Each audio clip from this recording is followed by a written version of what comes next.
Alexander വെൽഡറുടെ വ്ലോഗിൽ കണ്ട സ്ഥലമാണിത്. ചങ്ങനാശ്ശേരിയിലെ KSRTC bus stand.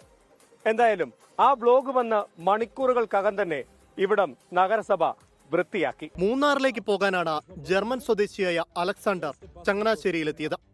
Bus തിരക്കി സ്റ്റാൻഡിലൂടെ അലഞ്ഞ അലക്സാണ്ടറിന്റെ ക്യാമറയിലാണ് മാലിന്യ കൂമ്പാരം പതിഞ്ഞത്. ഇത് പോസ്റ്റ് ചെയ്തതിന് പിന്നാലെ വലിയ വിമർശനമാണ് ഉയർന്നത്. നഗരസഭയുടെ ഭാഗത്തു നിന്നുണ്ടായ വീഴ്ചയ്ക്കെതിരെ ശക്തമായ പ്രതിഷേധമാണ് സോഷ്യൽ മീഡിയയിൽ ഉയരുന്നത്.